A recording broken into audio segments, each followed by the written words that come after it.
before the accident, I was fairly young. I was 20 when it happened, but I was a very shy, very backward, very. We were talking about it actually earlier today, how ironic it is that before her accident, if I was to describe the type of person she was and the vibe I got from her, she felt paralyzed. She was like not making decisions for herself. She was just a little bit shut down, kind of quiet and shy, and didn't have opinions and didn't express her thoughts, and she just seemed a little bit stuck and paralyzed. After the accident, because of the brain trauma that I had, it completely took my filter away. And so for a while there, it was whatever came in my head came out, which I was not used to. And it was a struggle because I was like, what is happening to me? You know, and I was this person I didn't recognize, and I was saying all these things and expressing my opinion, and you know, it was a little rough there for a while. And I had been very, you know, like I said, shy, but I didn't like people, I guess. You know, I didn't, you know, I just go in my room, shut my door, and that was my happy place, you know. But the nurses and the therapists and like my family and everybody that like rallied around me through this, it kind of changed my perspective on that, and I was able to see that people weren't bad, you know, and they're really genuinely good, and they're, you know, they help you, and, you know, it's just, and your family, they just want what's best for you, and so that way for me, I was like, okay, you know, and I was able to come out of myself a little more. I had to kind of find a balance between saying whatever came into my head and, you know, and speaking my opinion.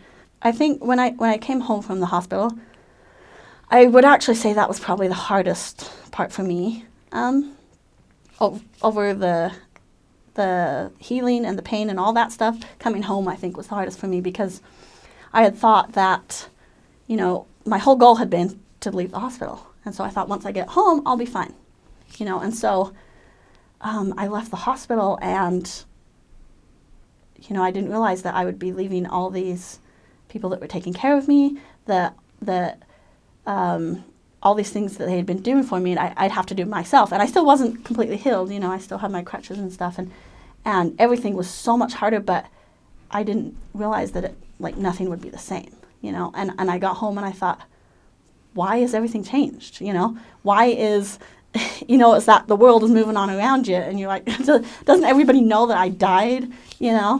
And I remember I got in a car with some of my friends, and they were all talking about, you know, this party they went to, what they were going to do, you know. And I remember just sitting there listening and realizing how out of touch it was, and realizing I was like, I don't know my place anymore, you know. And so I think that was probably one of the hardest things for me. But, you know, it takes you a while to realize that, you know, it's you, obviously, that has changed and not everything around you. And to come to terms with the new you, I guess, you know, because I had a hard time because I didn't want to let go of who I was. And over the years, I've realized that you don't necessarily have to let go of who you are, because you're always the same. The core, the basis of who you are, you know, all the good parts of you, those will always be there. But I feel like because of the experience that I went through, that I was able to grow and be a much better person than I could have. Like, it gave me a way to be a better person, I guess.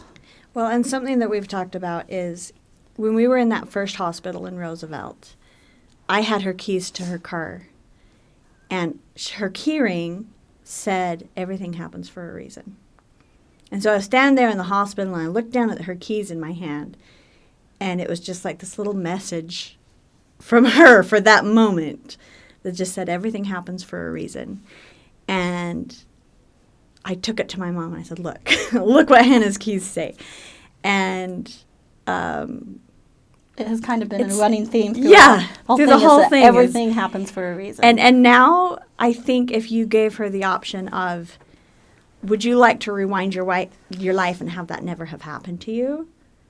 That would be unthinkable. Like, the person she is now is so much happier and so much better and so much more than before, that this has become something that's a loved part of her. And it's, everything did happen for a reason. It happened exactly as it was supposed to. Well, and also that, like, things get better. They never will stay where they are at that moment. You know, you might think this is how it's going to be for the rest of your life, you know, but nothing ever stays where it is at that moment. So, and that was a good thing for me to learn, just because it helped me so much, is when I was going through stuff, that this isn't always what it's going to be like.